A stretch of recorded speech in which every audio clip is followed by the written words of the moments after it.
We are in the new year and the youth have a role to play, and when you look at last year's events, and especially when you looked at how the IEBC was conducting voter registration, it was expected that the youth would come out in large numbers to vote. And even you look at how the youth did vote in the by-elections, it was many people did say it was, according to them, below what they expected. So, in the new year, are we going to see changing trends in how the youth engage in matters to do with governance, electoral process, politics? What does 2026 portend for the youth in this country in that aspect? And remember that it's not lost on us that the youth make up the majority of the population in the country, but when it comes to matters of governance, politics, political space, democratic space, they feel like they are underrepresented. So what does 2026 present to the youth of Kenya right about now? Because they are very vocal when it comes to matters of governance. We've seen the last 2 years when the youth have made their voice heard in matters of governance and the way the country is being run. They contribute to matters of economy, how the economy is. And so today we want to delve, just paint a picture of what the opportunities of that 2026 as the new year it presents to the youth, because decisions that are made on matters to do with taxes, decisions that are made to do with matters on economy, politics, leadership, they are going to shape or how they are going to gravitate towards matters of how this country is run. And so being the first future voices of 2026 right here on Good Morning Kenya, we want to just delve on that and ensure that we have at least a projection of what the year is going to be. And so in studio, I'm joined by two brilliant gentlemen to help me talk about this matter and to just paint that picture that I've just described.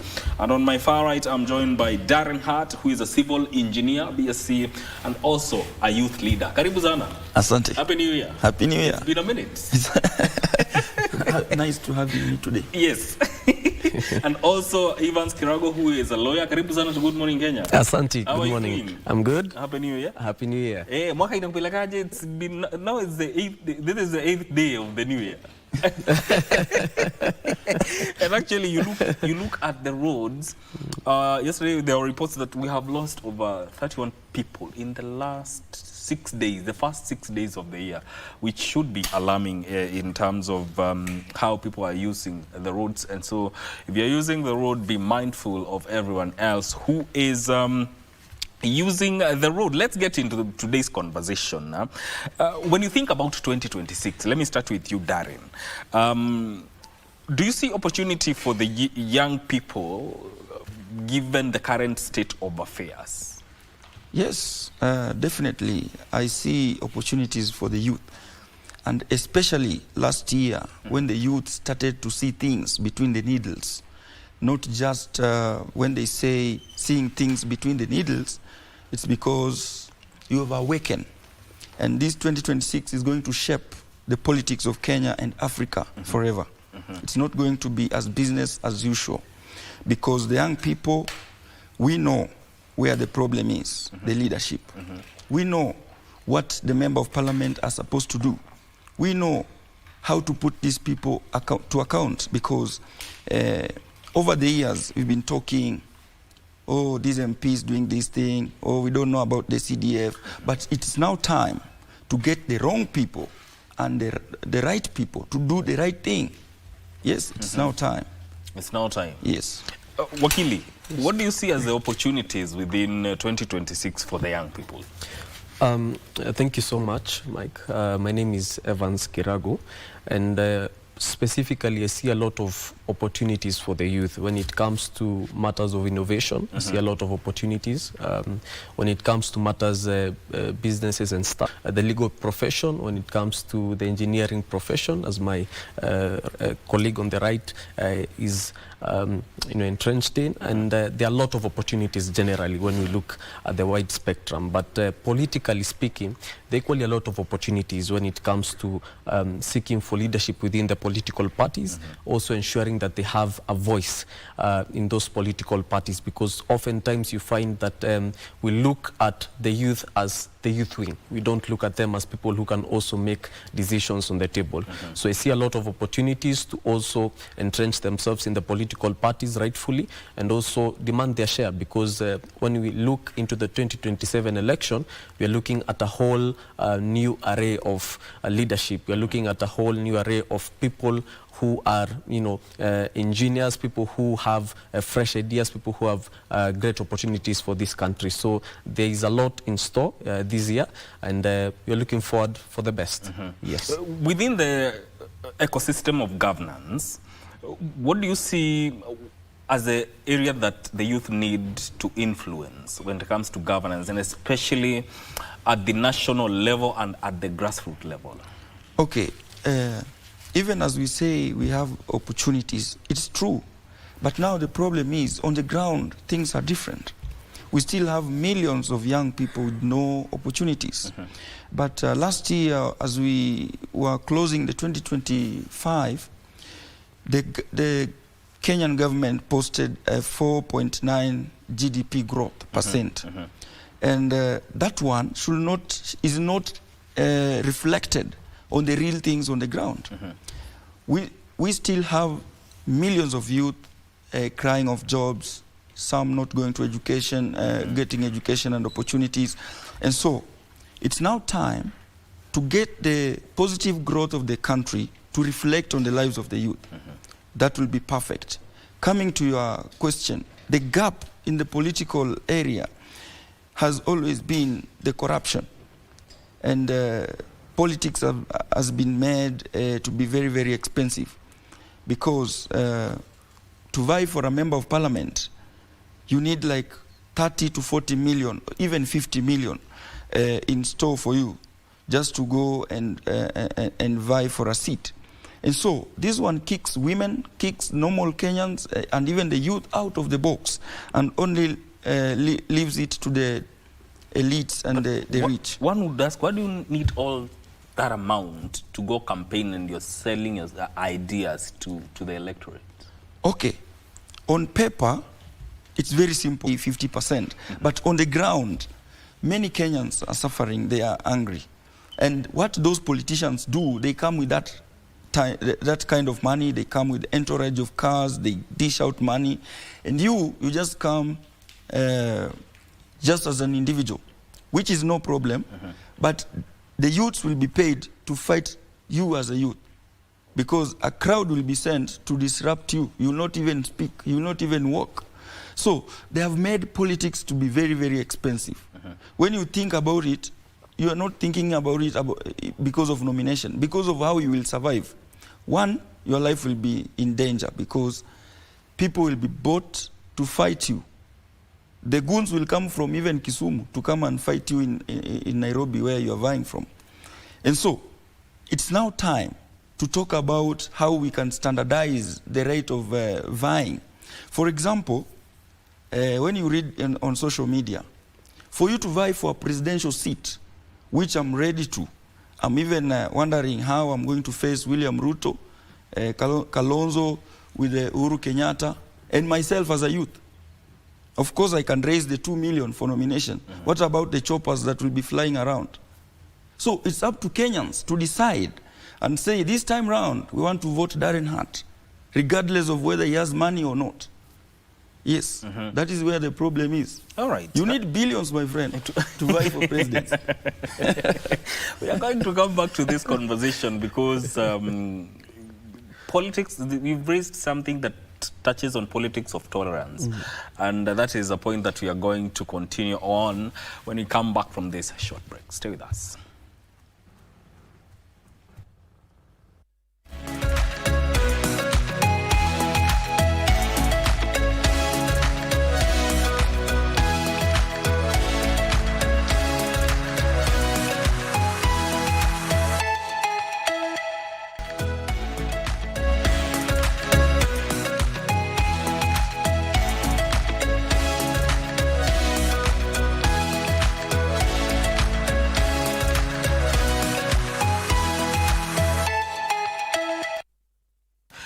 welcome back. We are continuing in the conversation off here. So, yeah, welcome back. So, there's something that Darren raised. Politics of intolerance. Unalipwa 200, unalipwa 500, uende ukaharibia mtu mwingine mkutano yake. We saw on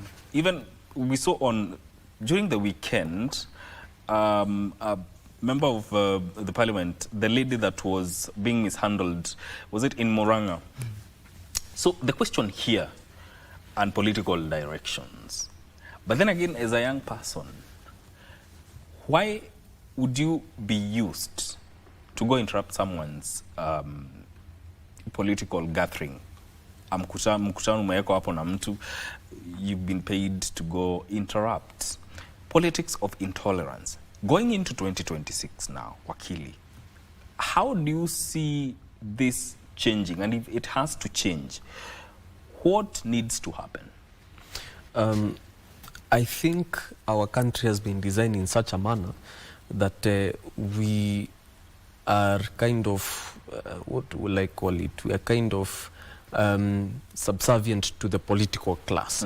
So in such a manner that if the political class gives me 200 shillings or 500 shillings to disrupt a meeting organized by our presidential candidate, let me use that term, I'll do it because I don't have the money as we speak. Because, for example, the taxation is too high. If I start my business, then city council are running all over. They want me to pay cess.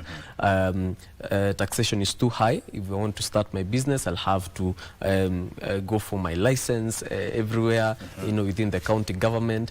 You see, the political class has captured the system, and in such a manner that people are desperate for, and they want to be, the political class wants us to be subservient to them. So what needs to be done is that this country needs to be fixed. If we talk about corruption, corruption has been institutionalized, it has been glorified. It is in such a manner that if we are not corrupt, then this is not Kenya. So we need to actually get rid of corruption.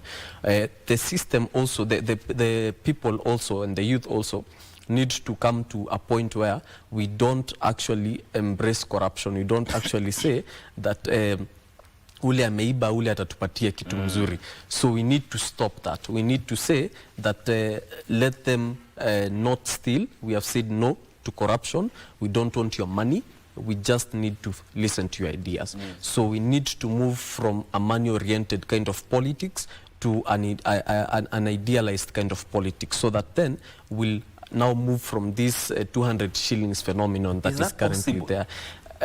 Well, Rome was not built in a day, Mike, and we need to agree that it may take some bit of time, probably not even in the forthcoming election, but it is progressive realization. If we can then agree to take the baby steps that are there, then I know, I'm positive that we are actually going to achieve it. You're going to move from a money-oriented kind of politics to an idea-oriented kind of politics. Yes. You know, last year there were by-elections that did happen, and there was voter registration building up towards that by-election. And many people are expecting that the young people will come out in large numbers to register and participate in the by-elections. But the expectations, they fell short of the expectations.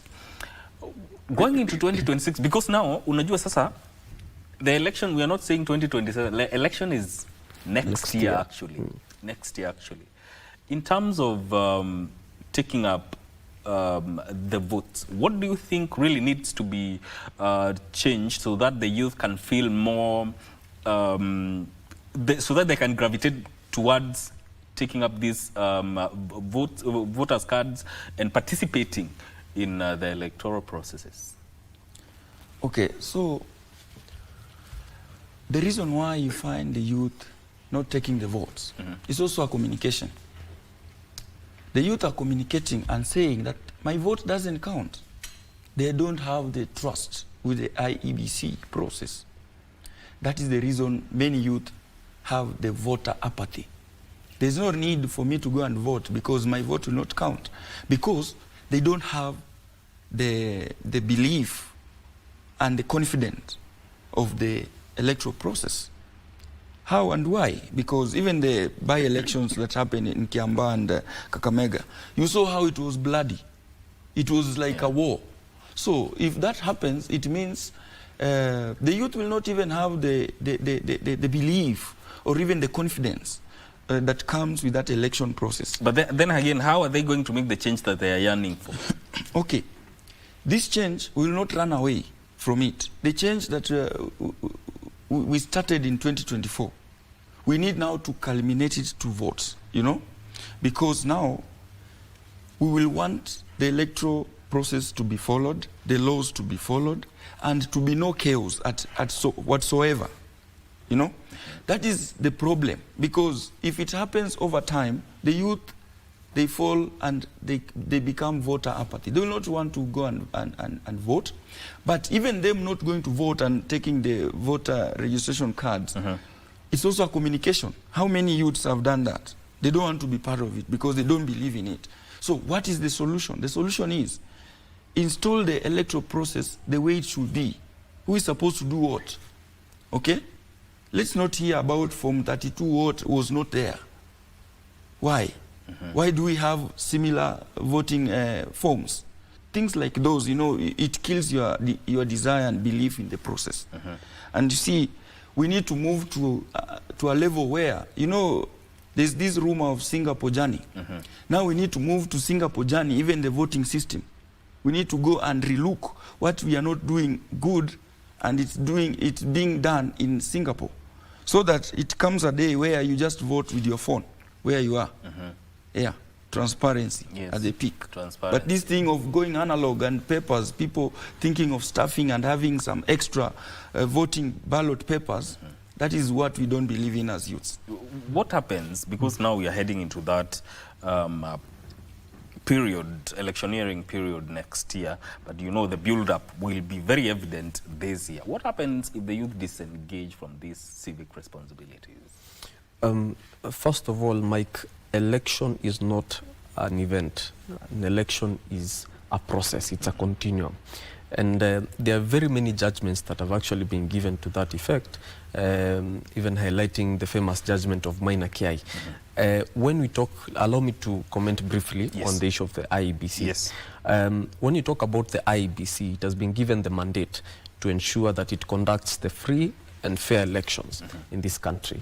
And when you look at the reforms that were there even before IEBC, before it even came to IEBC, it was now the ECK.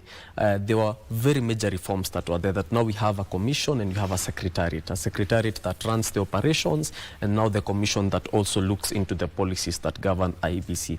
So when you look at the elections, the by-elections that were concluded, and how IEBC conducted itself, which then spills over to my point on voter apathy, we see that the process didn't justify the actual means that were used. So we see that, for example, we had a candidate who had a questionable character with the EACC, and then he was approved to vie for an electoral position actually in Mbeere North. So we are looking at a process that was actually not done well, a process that didn't actually reflect the principles that are there in the Constitution of transparency, of ethics, of integrity. So then moving forward, the youth were actually dissatisfied with the process, and they said that if IEBC could then approve a person who is not supposed to vie for an electoral position to vie,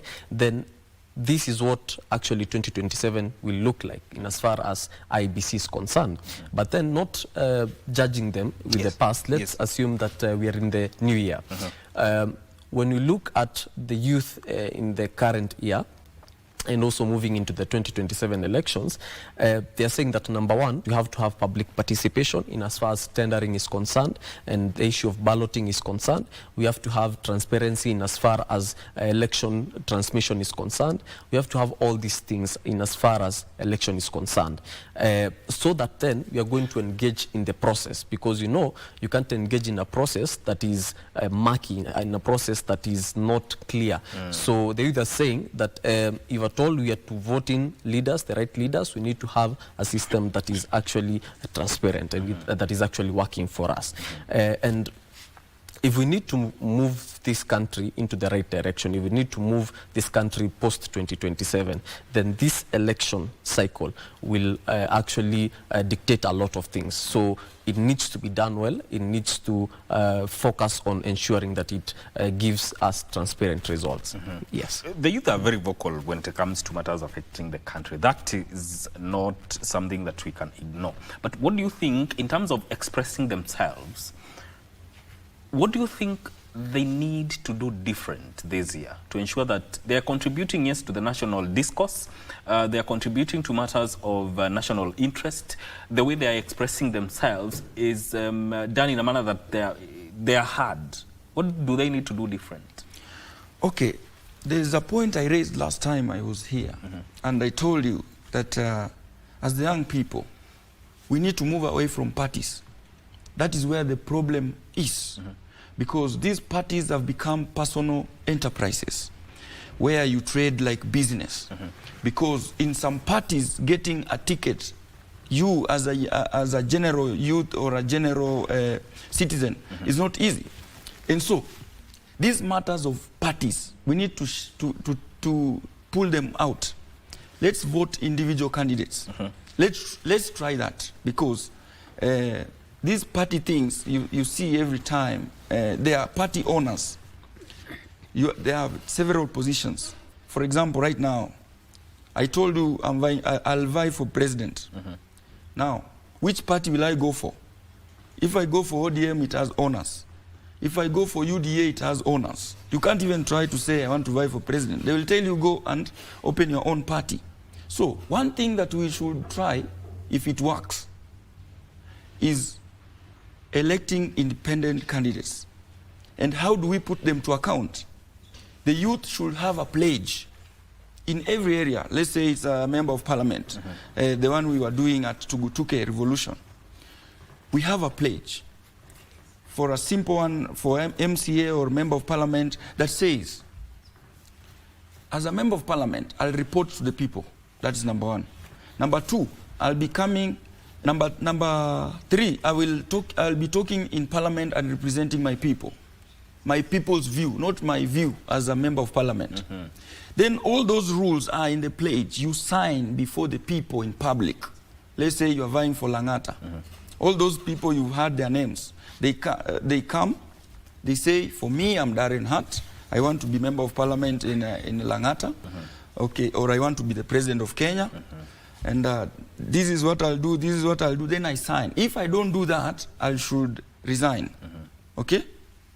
Yeah, that one will work. Because the people, it will be the will of the people, not the will of the leader. Okay.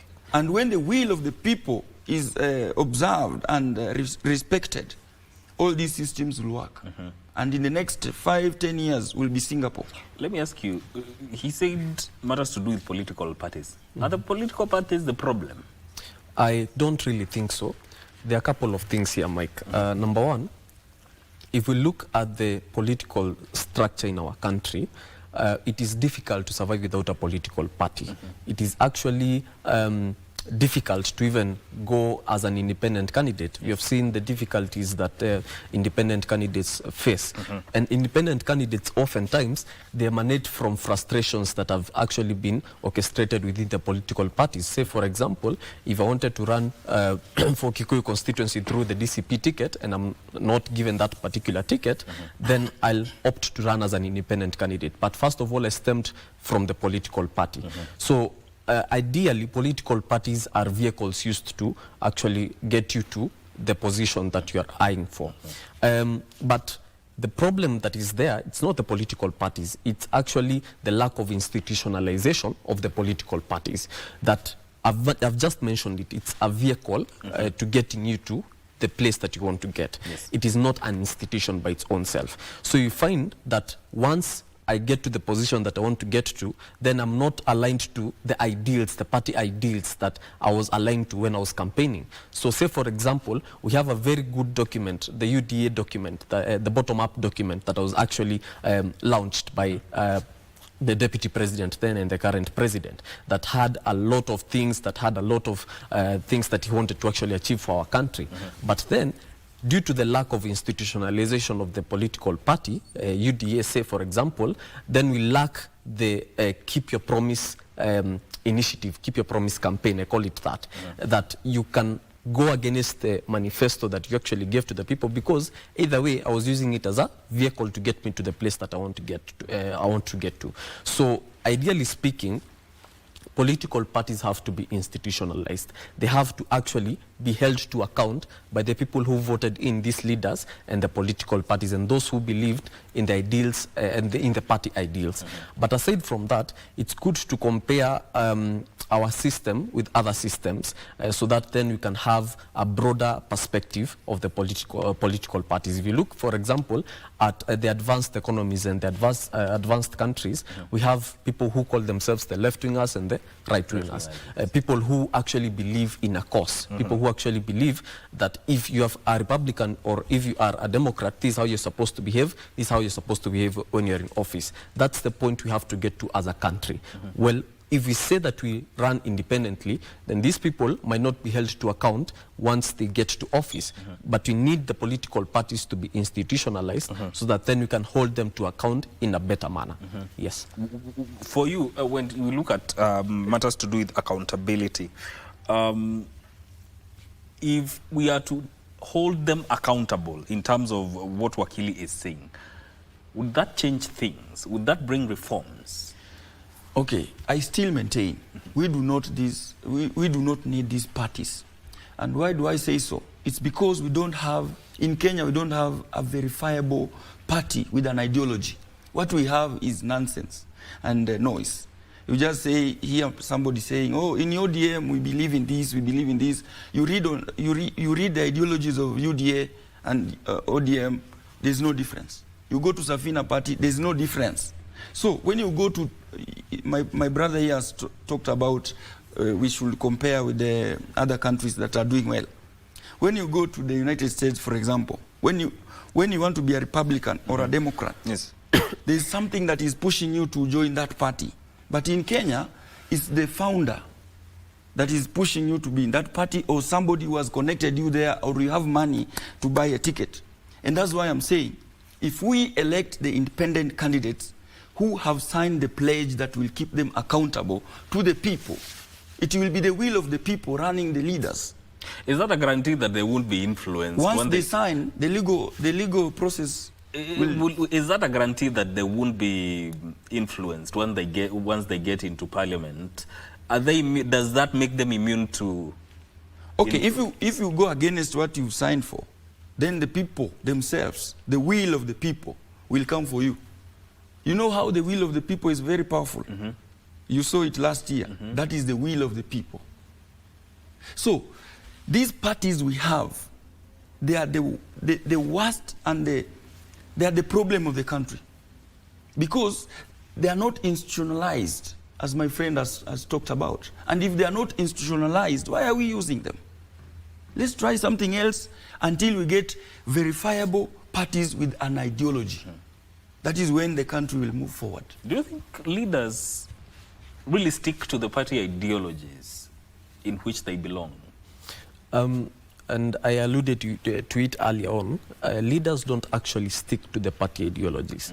Leaders will use political parties as vehicles. They just use them as a stepping stone to getting them to political offices. But when they get there, they're not actually aligned to the party ideals. They're not aligned to, for example, UDA party ideals, because that's the current government. They're not aligned to Kenya Kwanza ideals, because I got there either way. So if I got there, there's no way that you people are going to hold me to account, because they just use this as a vehicle. So in direct response, they don't actually follow the party ideals. And that's a very unfortunate situation. And we actually need to relook into the structures that are there.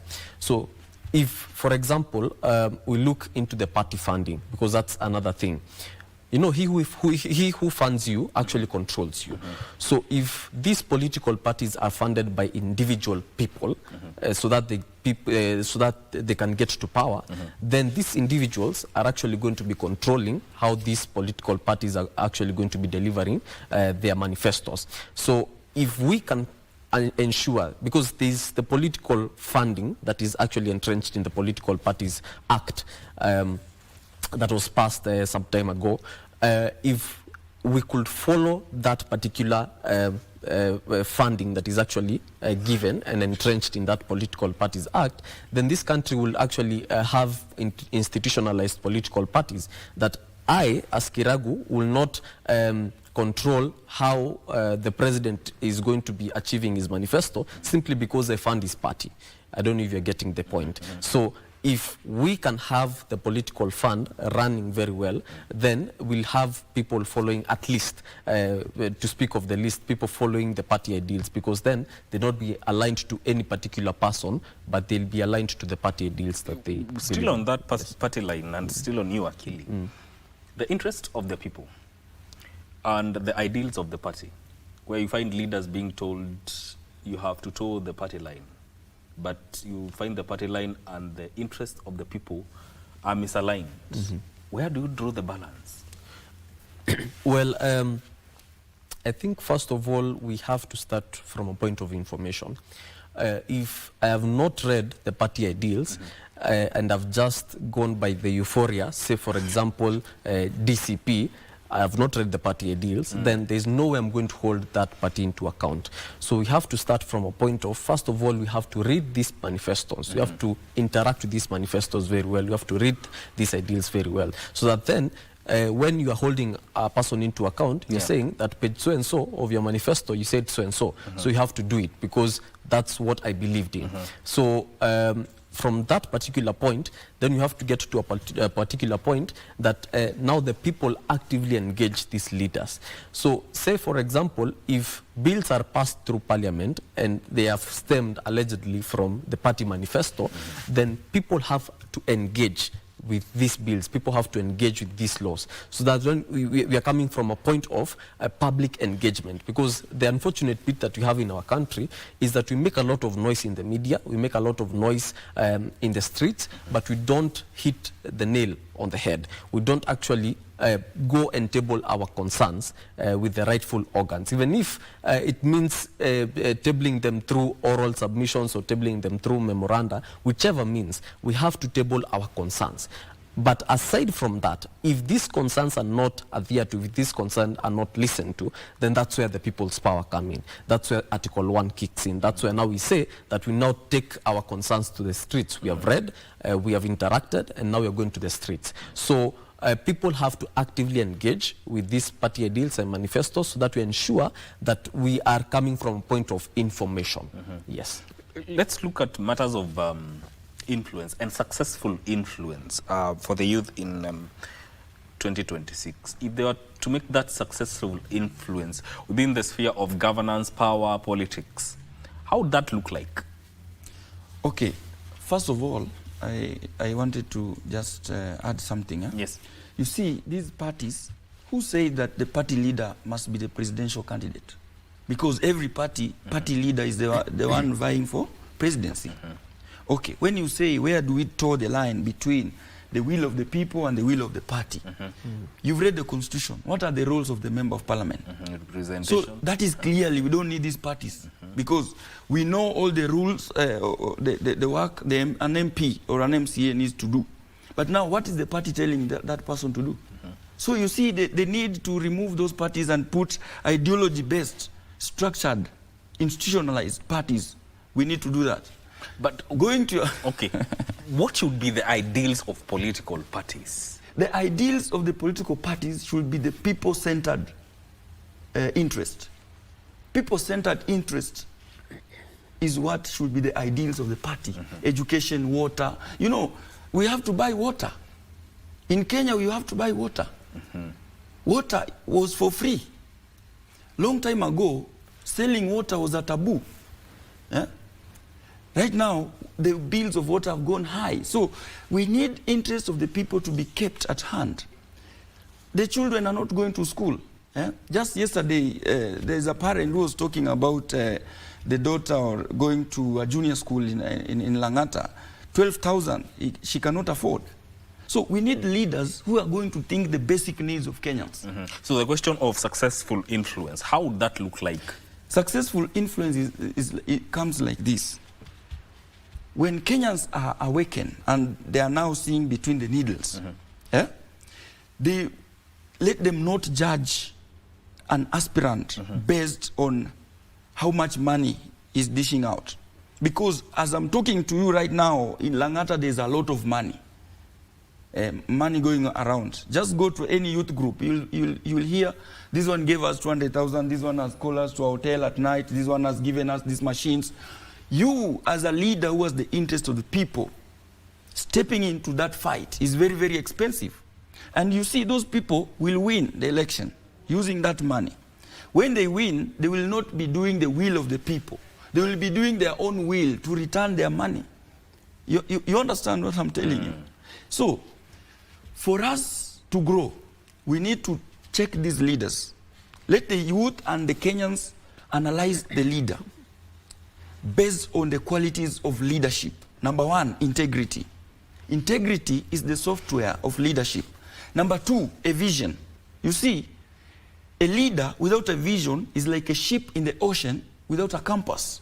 They will not know whether to sail to the north, south, east, or west. And this one is because these leaders who are coming with money, they don't have an integrity, they don't have vision. Because even if you have money, do something that is sustainable for the community. Something that is not in a corrupt way, or maybe bringing water or educating children, something like that. So, vet these candidates. And vetting a candidate is very easy.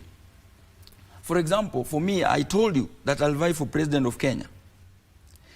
When you want to vet me as the incumbent or the aspirant for presidential ticket, 5 years ago, where was I? What was I doing?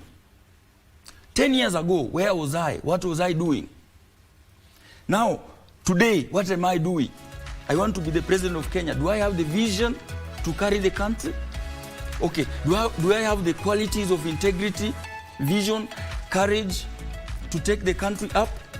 Or do I have the money, the choppers, to fly around and dish out money? Yes. 2 seconds. If we get it wrong in 2026, what do we risk losing? We risk losing our country, I'll say. Because if we get it wrong at this particular point in time, then it means that, number one, we're not going to achieve the free education that we always want. We're not going to achieve the water that we want. Yes. We're not going to achieve the healthcare that we want. We're not going to achieve a lot of things. So we need to ensure that we actually get it right at this particular point in time. Yes. I want to close that discussion at that point, because we can spend a lot of time talking about things. But I think we get the idea that 2026, there's a lot that needs to happen. Thank you so much, gentlemen, for honoring the invite. That is Evans Kerago, who is a lawyer, and Darren Hart, who is a civil engineer and a youth leader. This conversation ends here, but don't go too far. Entertainment Thursday starts now with Vivian Ndegwa. My name is Mike Migwe. Stay with us.